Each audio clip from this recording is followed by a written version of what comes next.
The primary problem when you have an exoteric orientation is you often swim in the shallows. And I like you mentioned Buddhism, because a lot of people don't often think about Eastern traditions when they talk about this, particularly Buddhism. Like people might mention Hinduism in regards to sort of the Bhakti tradition. But like if we look at Buddhism, right, why I say kind of you swim in the shallows when you're primarily exoteric is you build a philosophy based on the Four Noble Truths and the Eightfold Noble Path. And then so you basically are just setting up this type of moral framework that you should follow, but you shouldn't aspire for the deeper teachings, right? And that's a very strange approach. And that's actually what's sadly become American Buddhism, is this wacky political Buddhism, which is basically based on left-wing radical left-wing progressivism, right? And so, which is completely against the teachings, the impartial teachings of the Buddha, because the Buddha is not a progressive and is not a left-wing political person. The Buddha is beyond any wing, beyond any silly political orientation, right? And so you find that people are involved in sort of the shallows. They're swimming in the shallows, and they think that Buddhism is this type of posturing of like, I follow the Eightfold Noble Path, so I have all of these things like right view, right livelihood, so forth and so on, and I treat everyone with love and respect. It's a very forced way. It's not a Taoist or Vedic way, a natural way of dealing with the world.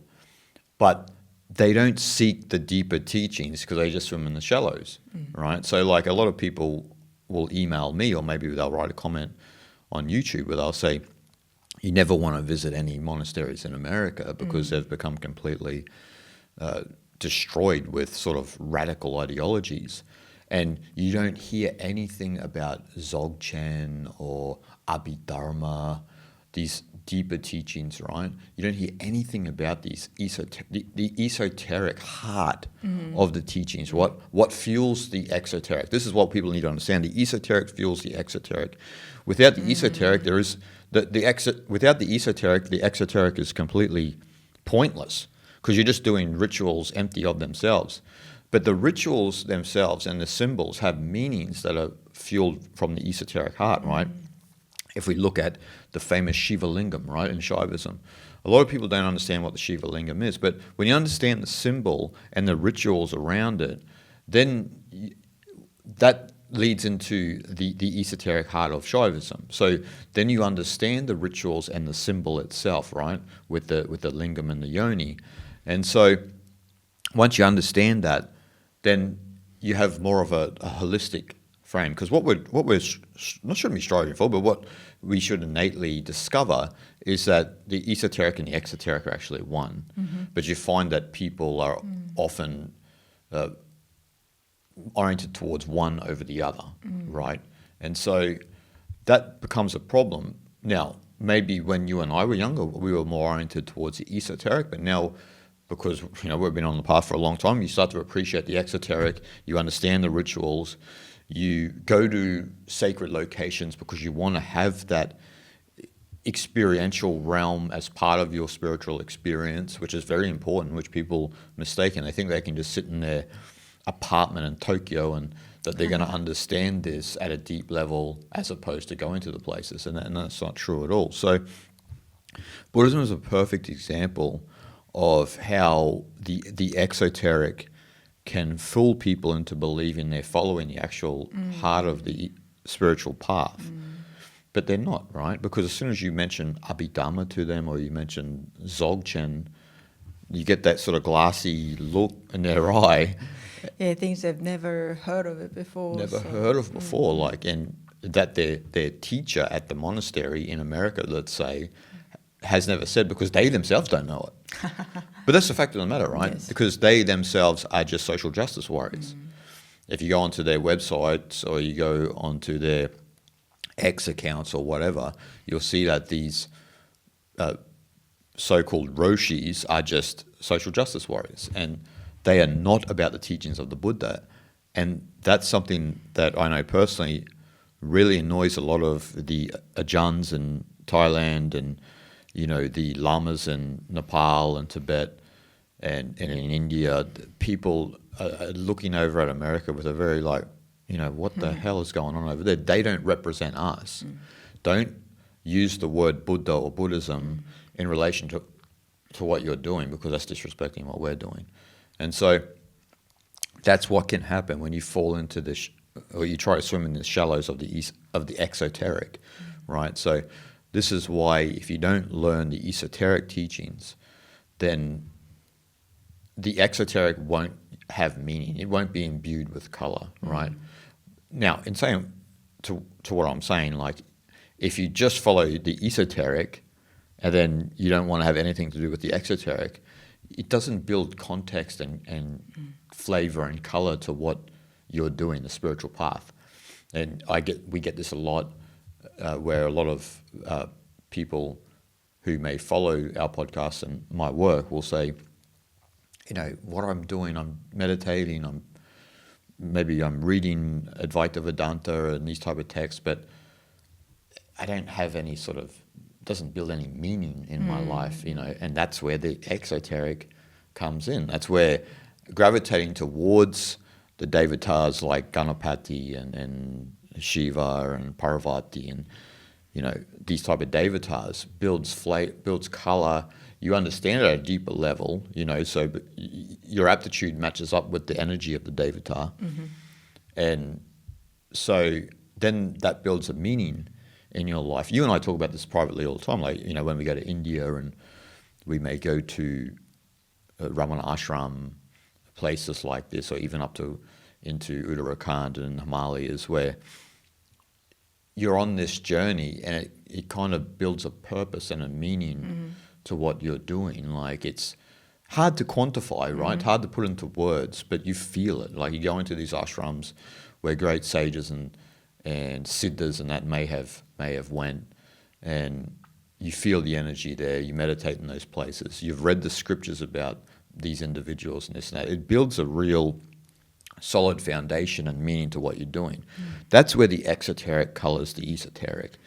And the problem for modern day seekers is they're often one or the other. They forget that it's holistic.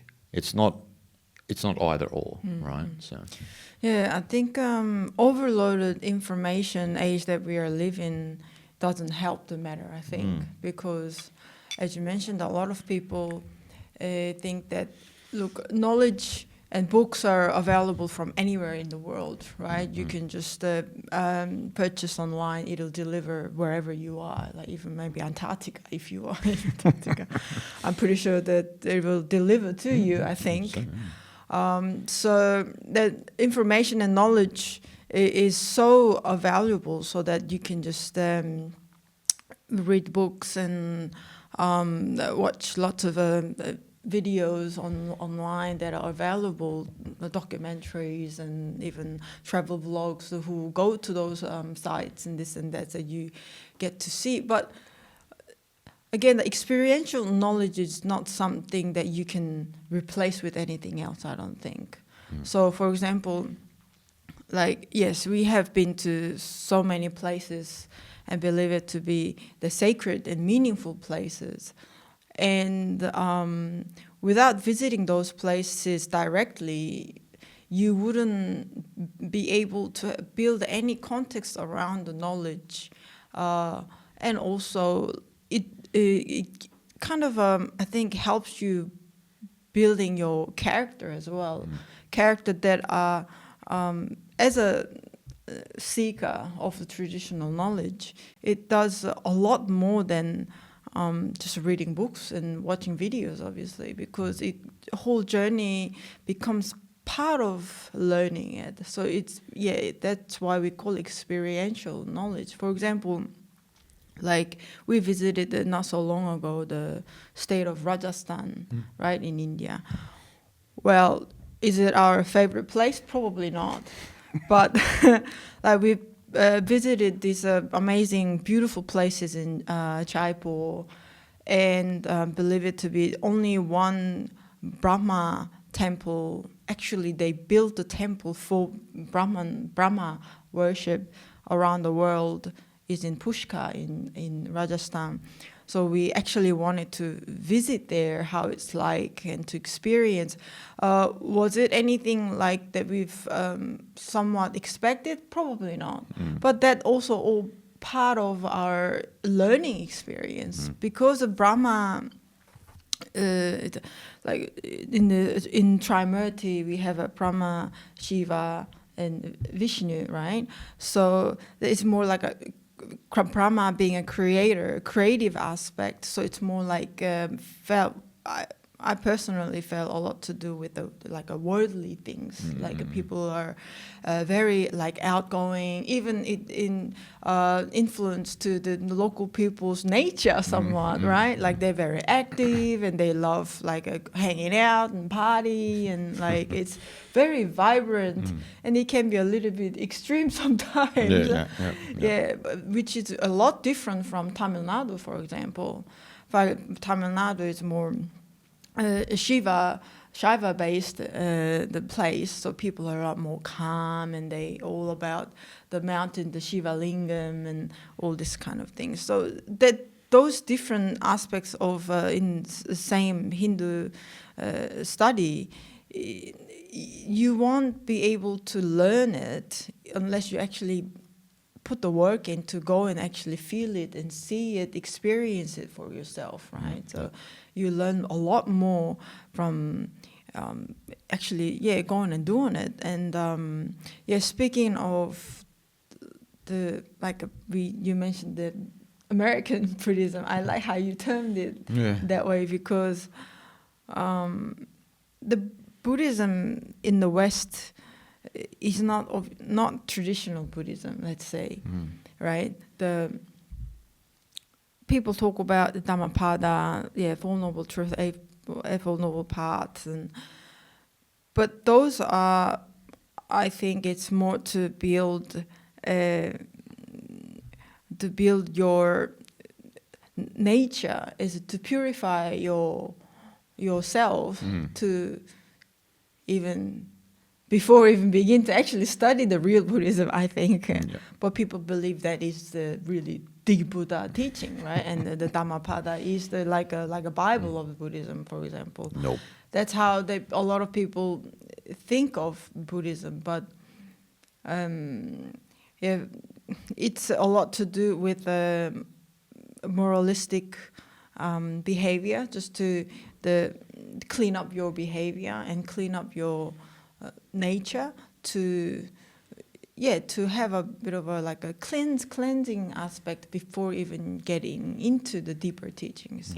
That's why unfortunately too many people are interested in exoteric knowledge, and they believe that is it. Really. That is the teaching.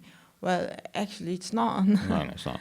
And also, unfortunately, the Western culture and psychology overlay with the Buddhist teaching doesn't seem to work very well. So that also becomes a hindrance to getting into the deeper teaching, which is esoteric Buddhist teaching. And so the people, another problem is that I think, Roshis and these people, masters, so-called masters and teachers themselves don't know the esoteric teaching. No, of course not. That is the first problem. And the other problem is that also people don't inquire deeper things, I think. For example, as you mentioned about the lingam, Shiva lingam symbol, right? What does it mean, or what does it really represent? And people often seem to not interested in inquiring these things, to learn deeper things, what's the meaning behind it, right? Whereas it just passively, you see it for what it is, and they make a assumption according to that, which is very sad. It is really sad. And in relation to what we were talking about with the Eightfold Noble Path, right, with American Buddhism, and also, before I say that, one of the problems in the West is that there are cultures, say, like America, where people are too politically oriented, and that doesn't enhance spirituality at all. And so no matter, as you know, how many times I've lectured and how many times I've taught people in the West, particularly in America, when I talk about vairagya, about renunciation of worldliness and these type of things, they find it, I don't know what it is, but there's such a gravitational pull towards the news, towards politics. So for them, I think being American and the Constitution and this and that is what is paramount, and then the spirituality comes second for them. And look, that's all fine and dandy on a nationalistic level. Not everyone can follow the spiritual path. But you won't understand what we're talking about if that is first and then spirituality second, because then it becomes a secondary philosophy, when Eastern philosophy, spirituality needs to be a primary. If you're interested in Vedanta or Buddhism, or let's say Buddhism, because we're talking about American Buddhists, it's not primary. What's primary for them is winning the political debate. Maybe they hate a certain politician because they do, right? Which is a bad sign of character and a sign of weakness on their part. And so, to get back to what you were saying, when we follow the Eightfold Noble Path, you were talking about, it's sort of, you work on the character when you follow this exoteric. And it is good, you work on the character and this and that. Is it genuine, though, is the question we need to ask. But the Eightfold Noble Path is a preliminary stage. We can't even talk about Dzogchen when we're talking about, this is very far apart, right? So what is the Eightfold Noble Path really for? It's for cultivating shamatha. It's for cultivating tranquility, right? So that kind of sort of clear awareness and mind where you're not agitated by this or that. You have sort of this pristine awareness. And so that's what the Eightfold Noble Path is primarily for, is for shamatha. It's not for vipassana. No, shamatha comes first. Yeah. And it seems like very little people know about shamatha. That's actually, right, yes. yeah. So unfortunately, people think that they know vipassana, but what they're practicing really is just shamatha, right? So they're just tranquilizing the mind, sedating the mind in a lot of sense, and they think that they're getting to the heart of the matter, where shamatha and vipassana go together, because you need to have a tranquil mind to understand the insights that the Buddha understood. Vipassana means insight. And what does it mean? Insight into your true nature. It doesn't mean just having insights, like, I had an insight. I mean, because if it was, you'd be having insights all day, Oh, so insightful. I'm so insightful all the time, So, but it means insight into your true nature, right? So if you use the lake analogy, shamatha is about keeping the water pristine and flat, no ripples. And what does that do? It allows you to see right into the water, to your true nature of the lake, right? And so that's an analogy for how shamatha and vipassana are. But unfortunately, in American Buddhism, for example, they're only practicing shamatha, and they don't really have shamatha, because even though you sit and meditate all day, if you're on X and you're posting about a certain politician you hate because progressive media has trained you to hate that person, you are a slave to a narrative. The Buddha was not a slave. The Buddha left society itself. He even left his own kingdom, right? Because that's how eager he was to understand the truth. And so he became a shramana, right? Where he just walked straight. He didn't even go towards cities. And then if he came across someone who wanted to give him food, then that's how he ate. And he was just basically skull and bones until he arrived at the Bodhi tree, right? And so that's what sadly has become of Buddhism in America, right? And so when you're only focusing on the Eightfold Noble Path, you're only focusing on shamatha, which is, again, is an exoteric exercise. Because what are you doing? You're working on your character. And what is your character? It's the externality of the world. It's not an internal process. The esoteric process is in the divine layer, all right? So when we talk about Dzogchen, we're talking about in the divine layer that imbues the exoteric, right? That would be like, we're talking about Atman, for example, the undifferentiated consciousness, which imbues sort of the prakriti, right? The nature, the psychophysical energy of the world. And so that becomes a primary problem for modern spiritual aspirants. And I do really seriously feel sorry for people who succumb to those type of fake Buddhist monasteries and that in America, because you're actually not learning the proper teachings, right? You're only learning things like the Four Noble Truths, the Eightfold Noble Path, which is the exoteric part of the tradition. And you're meditating all day, but all you're doing is really tranquilizing the mind. You're not really gaining vipassana. You're not peering into your nature, because for you to peer into your nature, you have to get outside of all of this political orientation, and you have to peer into your true nature.